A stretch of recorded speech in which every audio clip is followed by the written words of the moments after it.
मैं हूं आपका मैथ्स मेंटर दुर्गेश तिवारी और हम लोग मिल रहे हैं अपने YouTube चैनल आरटी एकेडमी। आप देख ही रहे हैं इस समय क्लास 12 की सीरीज बहुत तेजी से चल रही है, सिलेबस कंप्लीट होने पर है और इस समय चल रहा है क्लास 12 का सबसे इंपॉर्टेंट टॉपिक जिसमें बच्चों को बहुत ज्यादा डर लगता है, वेक्टर और 3D ज्योमेट्री। इस बार 3D ज्योमेट्री में अपने पास केवल एक ही पार्ट है, that is the straight line in space. उस स्ट्रेट लाइन इन स्पेस का आज है लेक्चर नंबर 4। तो गारंटी मैं लेता हूं इस बात की कि आज का जो लेक्चर है इससे आपको एक क्वेश्चन डेफिनेटली मिलेगा। केवल मैंने 5 to 6 क्वेश्चन लिए हैं, एक थ्योरेटिकल पार्ट है बहुत छोटा सा जिसमें मैं डिस्कस करूंगा शॉर्टेस्ट डिस्टेंस को। तो हमारे साथ बने रहिएगा, वीडियो को स्किप मत करिएगा, बिल्कुल एंड तक देखिएगा क्योंकि एंड तक आज आपको 6 मार्क्स मिलने वाले हैं। 5 मार्क्स का क्वेश्चन होगा और कहीं ना कहीं इसका थोड़ा बहुत रोल भी रहेगा। तो चलिए हम लोग आज के लेक्चर को स्टार्ट कर लेते हैं। तो सबसे पहले देखिए आपको दिख गया shortest distance between the two lines. दो लाइन के बीच में लोग डिस्टेंस कैसे निकाल सकते हैं। तो यहाँ पे दो केस आपको मिलेंगे और दोनों केस कुछ इस तरीके के होंगे। एक तो होगा स्क्यू लाइंस का और एक होगा पैरेलल लाइंस का। तो एक नई चीज निकल कर के स्क्यू लाइंस, ये क्या पैरेलल लाइन बच्चों ने सुना है, स्क्यू लाइंस नहीं सुना। तो स्क्यू लाइंस भी आपको बताते हैं। स्क्यू लाइंस का मतलब ये होता है कि ऐसी दो लाइन जो ना तो पैरेलल हो ना ही इंटरसेक्ट करे। अरे सर ये कैसे, ना इंटरसेक्ट करे ना पैरेलल हो? पॉसिबल है। अगर अलग अलग प्लेन्स में लाइन है तो ये पॉसिबिलिटी जनरेट हो जाती है। मतलब स्क्यू लाइन से मतलब ऐसी लाइन होगी जो ना तो इंटरसेक्ट करेगी ना ही पैरेलल होगी। चलिए हम लोग देख लेते हैं। तो यहां से टू केस हमारे पास अराइज हो रहे हैं। एक है हमारी स्क्यू लाइंस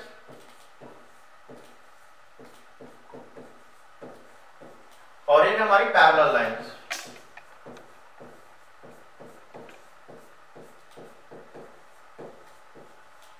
अच्छा, स्क्यू लाइंस का मतलब आप भी समझिए, जैसे कि आपको दिया जाए r vector equal to a1 vector plus lambda times b1 vector और सेकंड लाइन आपको given r vector equal a2 vector plus mu times b2 vector. तो इसमें अगर आपको शॉर्टेस्ट डिस्टेंस निकालनी है तो आप कैसे निकालोगे?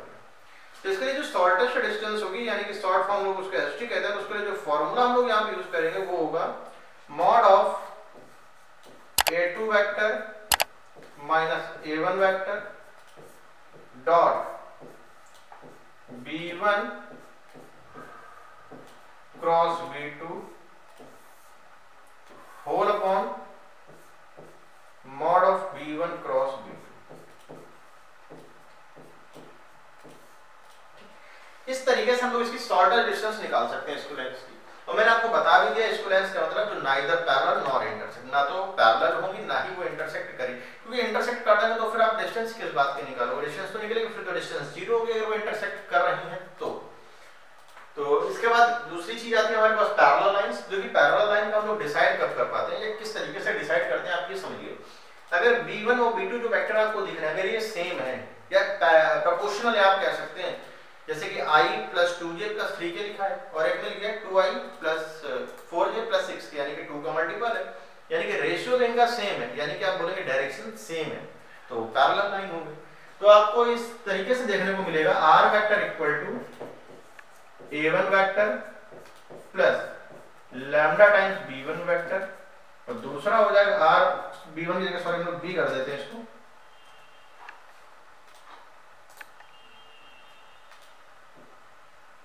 r vector equal to a2 vector plus mu times b vector. दोनों पैरेलल हो। तो अगर पैरेलल है तो इस केस में जो हम लोग शॉर्टेस्ट डिस्टेंस निकालेंगे वो कुछ इस तरीके से निकालेंगे, a2 vector minus a1 vector dot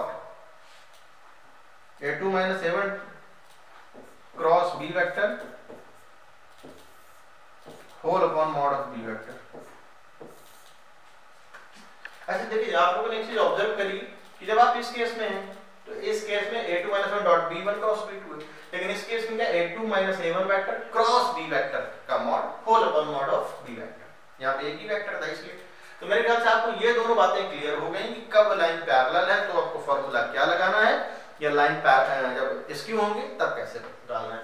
अगर आपको जो b1 और b2 सेम रेशियो में है तो उस केस में पैरेलल लाइंस है तो आपको ये फॉर्मूला लगाना है a2 minus a1 cross b vector whole upon mod of b vector और बाकी सेकंड मेथड में आपको इस तरीके का फॉर्मूला लगाना है। तो चलिए हम लोग आ जाते हैं कि क्वेश्चंस किस तरीके से हम लोग सॉल्व करेंगे। चलिए जैसे कि आपको लाइन दिख रही है, आप देखिए इसमें find the shorter distance between the lines, shorter distance find करनी है। a1 प्लस लैम्डा, अभी मैं फिलहाल के लिए b1 कह रहा हूं, वो तो बाद में डिसाइड होगा कि b1 है कि b का काम कर रहा है। देखिए i प्लस 2 माइनस 3 के लिए यहाँ पे बिल्कुल डिफरेंट है, तो डिफरेंट है तो पैरेलल नहीं है, तो ये हमारे लिए काम करेगा a2 वेक्टर का plus mu times b2 vector का। ये चीजें हमारी निकल करके आ गई। अब आपको ये समझना है कि ये किस तरीके से वर्क करेगा, तो चलिए हम लोग आ जाते हैं इसमें। सबसे पहला काम तो होता है हमारा a2 vector minus a1 vector को निकालना। तो a2 vector minus a1 vector किस तरीके से निकलेगा, ये देखिए 2i plus j minus k minus 4i minus j plus 2k। ठीक, तो 2 minus 4 minus 2i j plus j यानी कि 2j माइनस k प्लस का 2k यानी कि माइनस का 3k। 2i प्लस माइनस का 2i प्लस का 2j माइनस का 3k। तो a2 माइनस a1 वेक्टर कुछ इस तरीके से बन गया आपका।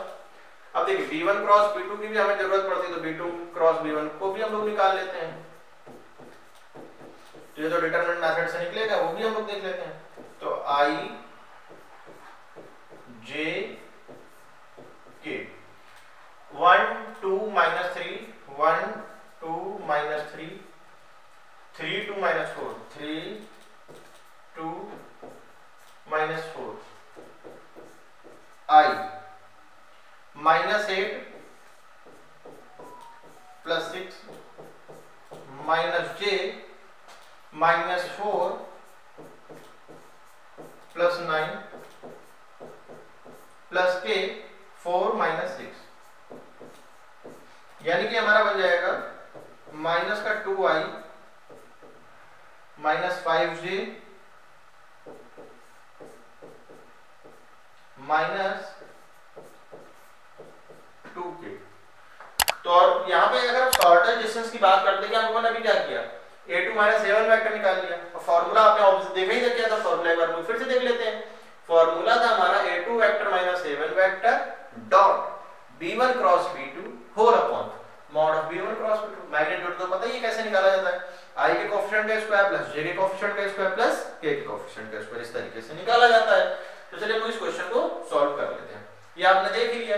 तो जो शॉर्टेस्ट डिस्टेंस का हमारा जो फॉर्मूला था वो कुछ इस तरीके से था, mod of a2 vector minus a1 vector dot b1 vector cross b2 vector whole upon mod of b1 vector cross b2 vector. तो जरा डॉट कर दो a2 माइनस a1 का, माइनस 2 यानी कि 4 माइनस 5 2 माइनस का 10 माइनस 2 प्लस का 3 यानी कि 6 होल अपॉन ये देखिए माइनस 4 हो गया और माइनस 5, यानी कि लाइन एक दूसरे को इंटरसेक्ट कर रही थी। यहीं से क्लियर हो गया, आपको करने की जरूरत ही नहीं। यानी कि इस केस में शॉर्टेस्ट डिस्टेंस फाइंड आउट नहीं की जा सकती। देखिए ये यहीं से चीजें क्लियर हो गई। जब हम लोगों ने a2 minus a1 dot b1 cross b2 किया तो हम लोग को जो रिजल्ट मिल रहा है, मैं यहाँ पे इसको हटा देता हूँ, यानी कि ये स्क्यू लाइंस नहीं है। देखो a2 minus a1 dot b1 cross b2 अगर 0 आ जाए, इसका मतलब ये हो जाता है कि जो लाइन है वो कोप्लेनर है, एक ही प्लेन में, और एक ही प्लेन में तो डेफिनेटली कभी ना कभी ये इंटरसेक्ट करेंगे। तो उस केस में आप शॉर्टेस्ट डिस्टेंस इसकी नहीं निकाल सकते। तो देखो हम लोग कर लेते हैं एक बार, a2 vector minus a1 vector dot b1 cross b2। देखिए क्या निकल करके आएगा, माइनस 2 यानी कि 4 माइनस 5 प्लस का 2 यानी कि माइनस का 10 माइनस 2 माइनस 3 यानी कि प्लस का 6, यानी कि जो रिजल्ट हमारा आ रहा है वो आ रहा है 0। और रिजल्ट अगर 0 आ रहा है इसका मतलब ये कोप्लेनर है। एक ही प्लेन में, आपको ध्यान भी होगा मैंने बताया था, अगर a2 minus a1 vector dot b1 cross b2 0 है, इसका मतलब ये होता है कि जो दोनों लाइन है वो एक ही प्लेन में है, कोप्लेनर की कंडीशन होती है। और जब एक ही प्लेन में है और पैरेलल भी नहीं है, यानी कि डेफिनेटली ये इंटरसेक्ट कभी ना कभी करेंगी। तो these are coplanar lines.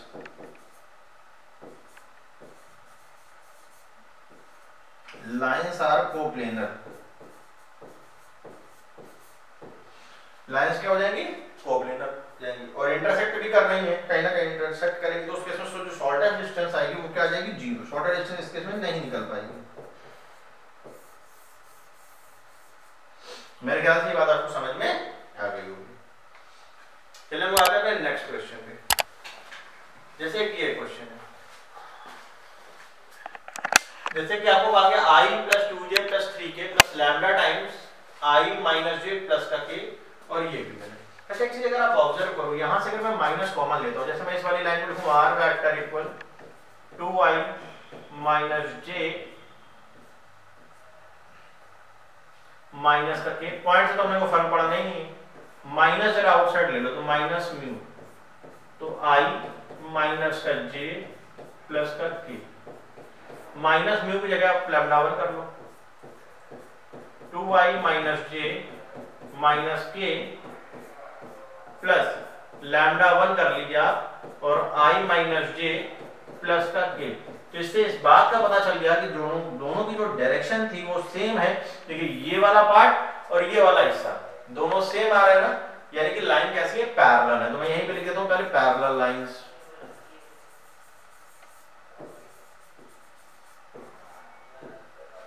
Lines कैसी हो गई? पैरेलल। तो अगर लाइन पैरेलल है तब आप इसको आसानी से कर सकते हैं, अब तो कोई दिक्कत ही नहीं। तो पहले तो a2 vector minus a1 vector करना पड़ेगा।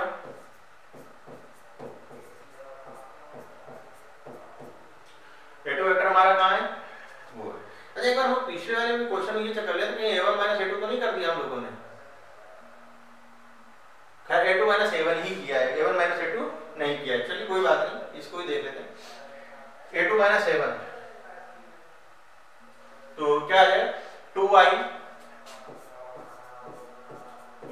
j - k minus i + 2j + 3k, 2 - 1 यानी कि i, -j - 2k यानी कि माइनस का 3j, -j - 3k यानी कि माइनस का 4k। अब जैसे क्या करना है आपको? a2 vector minus a1 vector cross of b vector, तो i j k, तो a2 माइनस a1 क्या आ जाएगा? 1 - 3 - 4, और b वेक्टर क्या है? i - j + k यानी कि 1 - 1 और 1। अब इसमें देखिए i -3 -4 हो जाएगा, -j 1 + 4 हो जाएगा, plus k -1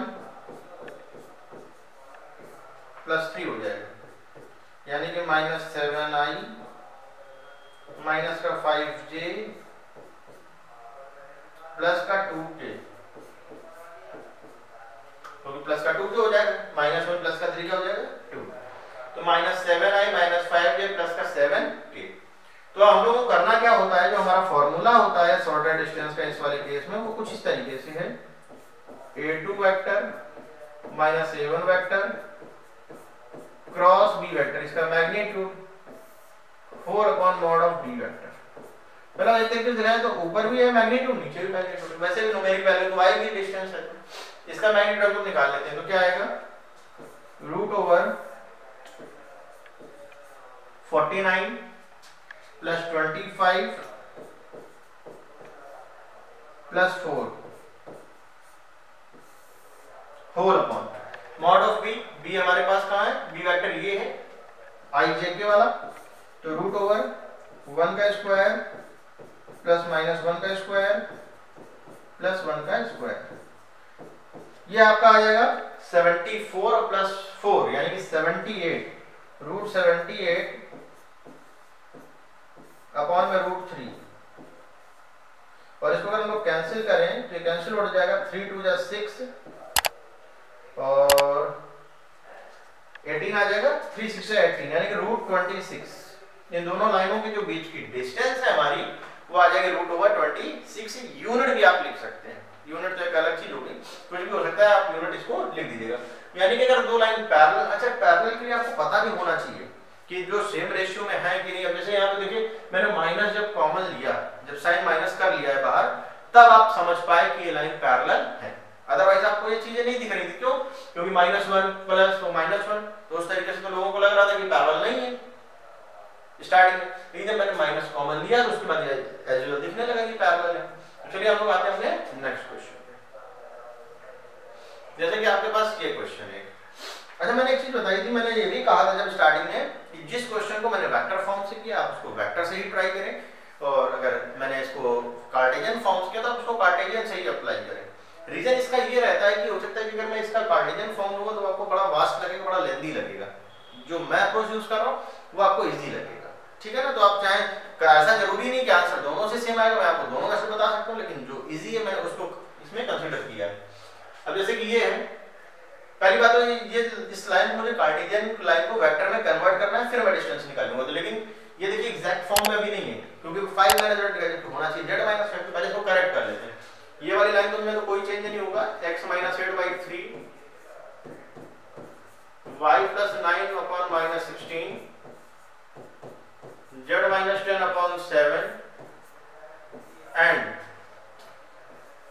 x - 15/3 y - 29/8 z - 5/-5। अब देखिए क्या 3 - 16 और 7 3 8 और -5 क्या ये सेम रेशियो है? सेम रेशियो नहीं, अलग अलग है, यानी कि एसक्यू लाइन से, एसक्यू लाइन से तो उसके अकॉर्डिंग हमें सॉल्व करना पड़ेगा। तो अगर मैं इसको वेक्टर फॉर्म में लिखूंगा तो क्या लिखूंगा, r vector equal to 8i - 9j + 10k plus lambda times 3i - 16j + 7k and दूसरा केस बनेगा r vector equal 15i + 29j + 5k plus mu times 3i + 8j - 5k, ठीक है, 3i + 8j - 5k। अब देखिए a2 vector - a1 vector dot b1 cross b2 जैसा कुछ मिल रहा है, बिल्कुल मिल रहा है। ये a1 वेक्टर है तो पहले निकाल लीजिए आप a2 वेक्टर - a1 वेक्टर। यहां पे हम लोग डायरेक्ट लिख लेते हैं 15 - 8 7i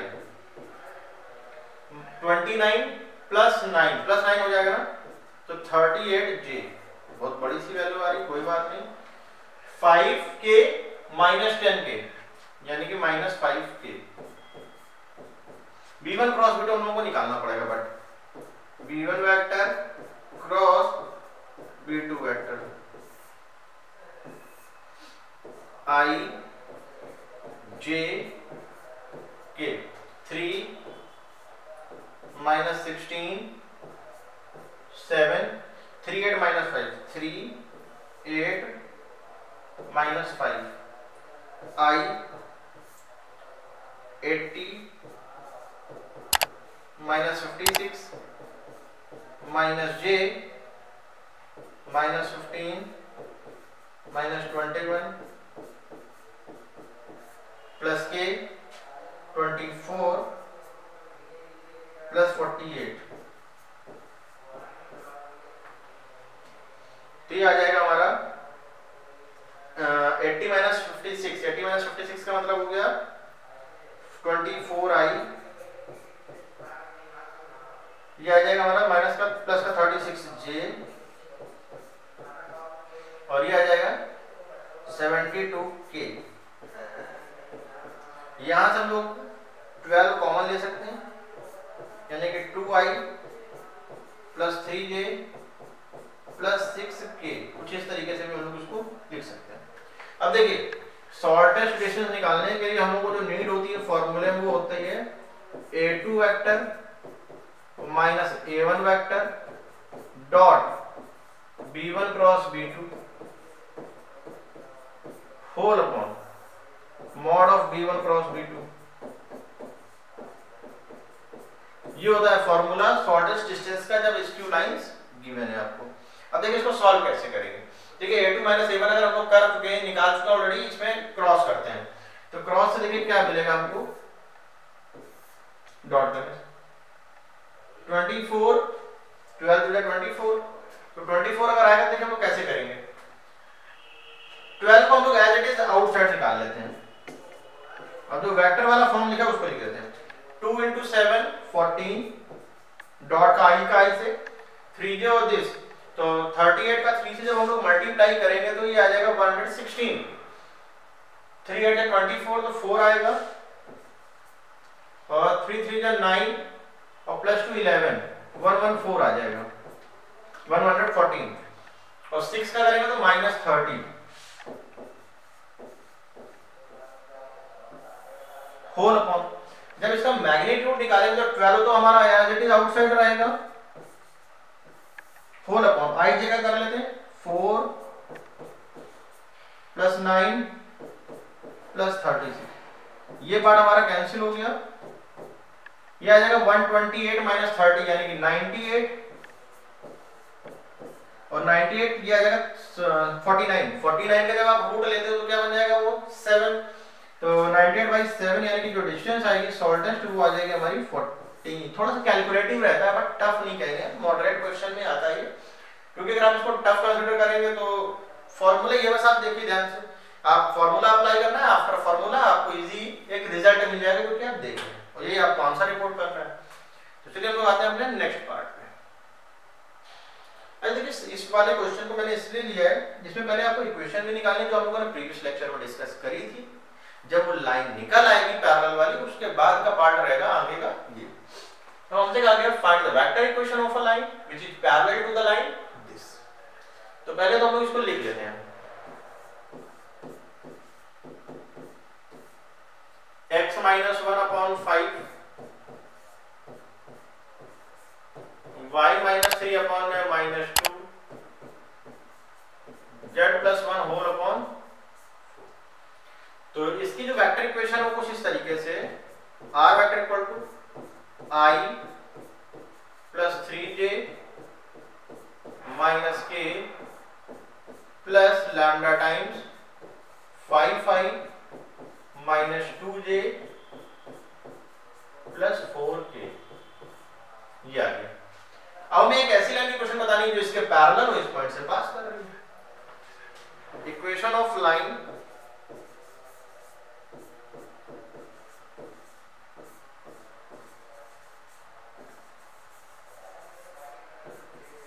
parallel to this line, हमें एक लाइन की इक्वेशन बतानी है जो इस लाइन के पैरेलल है। तो r वेक्टर इक्वल टू क्या हो जाएगा, जो पॉइंट दिया गया है 3i, 0 का तो कोई मतलब नहीं, minus 4k plus lambda times 5 minus 2j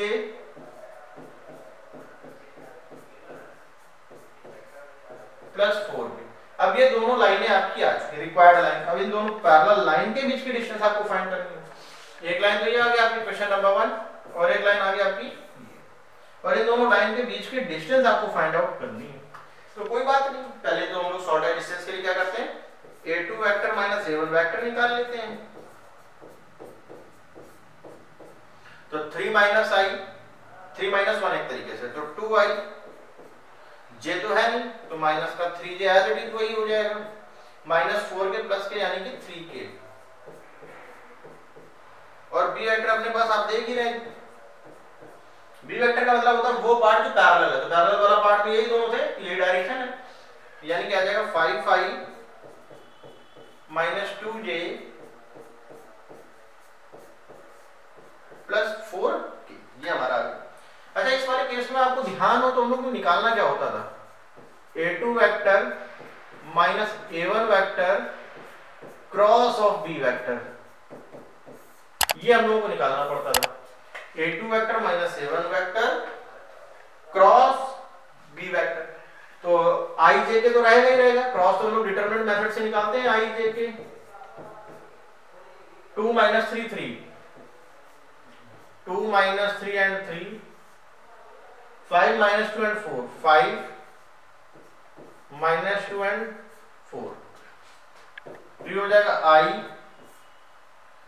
minus का 12 प्लस का 6 माइनस j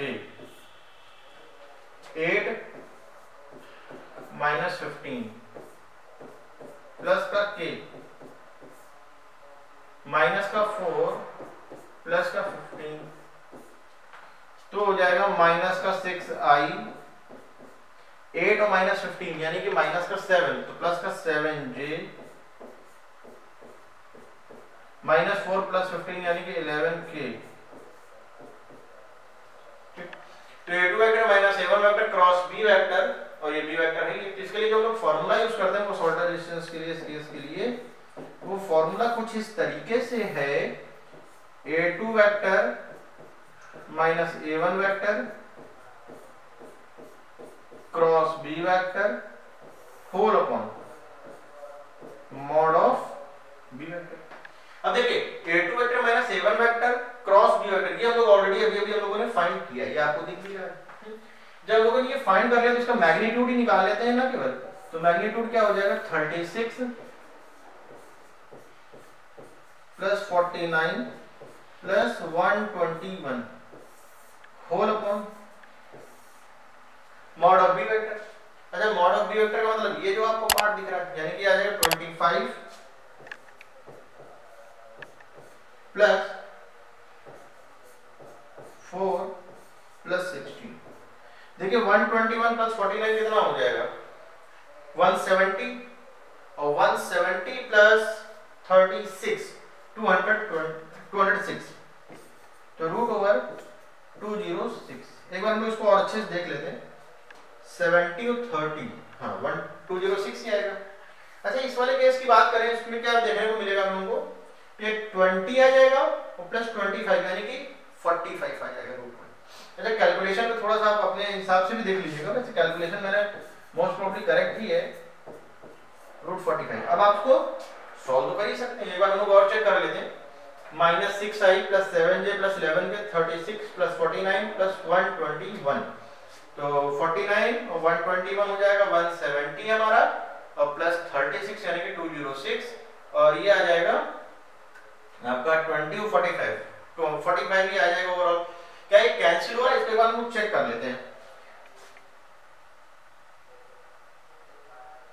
368 कैंसिल तो नहीं हो रहा, मतलब ओवरऑल यही आंसर रहेगा मेरे ख्याल से। आपको मेथड तो आ ही गया होगा, अप्रोच भी आ गई होगी। आज का जो लेक्चर था बहुत अच्छा था, इससे बोर्ड एग्जाम में जो सेशन 20 to 23 में आना है जितना 3D ज्योमेट्री में, आज से हम लोगों का कंप्लीट हो रहा है। इसका हम लोग नया लेक्चर में आएंगे, कुछ नया करेंगे। हो सकता है कि आपको मैं सैंपल पेपर या स्पेसिमेन कुछ ले आऊं आपके लिए। बस आपको करना क्या है, जितने भी लेक्चर मैंने कंप्लीट किए हुए हैं उनको प्रॉपर वे में देखना है, एक बार फिर से रिवाइज करना है, क्योंकि फुल सिलेबस हो चुका है। जो भी बचा होगा थोड़ा बहुत उसको हम लोग बाद में करते रहेंगे, और हम लोगों का टारगेट यही रहेगा कि इसी तरीके से हम लोग मार्क्स अच्छे ले आए अपने। तो मैं आज के इस सेशन को यहीं पे फिनिश करता हूं, और इसी के साथ स्ट्रेट लाइन इन स्पेस जो अपना 3D ज्योमेट्री का पार्ट है फिर कंप्लीट हो रहा है। और मैं हूं आपका मैथ्स मेंटर दुर्गेश तिवारी, और अपने YouTube चैनल का नेम है RT Academy। अगर आपने चैनल को सब्सक्राइब कर लिया तो वेरी गुड, शेयर भी करें इसको अपने फ्रेंड के साथ, और जो फर्स्ट टाइम वीडियो को वॉच कर रहा है क्या करना है, आपको चैनल को सब्सक्राइब करना है और बेल आइकन को प्रेस करना है। इससे होगा क्या, जो नोटिफिकेशन है वो सबसे पहले आपके पास आएगी। तो मैंने जैसा ऑलरेडी आपको बताया था, इस लेक्चर नंबर 1 से हम लोग की बात कर रहे हैं कि जो सीरीज है हमारी वो ईयर लॉन्ग लेक्चर सीरीज है। जब तक आपका सिलेबस कंप्लीट नहीं होगा विद रिवीजन, तब तक हम आपके साथ बने रहेंगे। तो आज के इस सेशन को यहीं फिनिश करते हैं, इतना ही रखते हैं। तब तक के लिए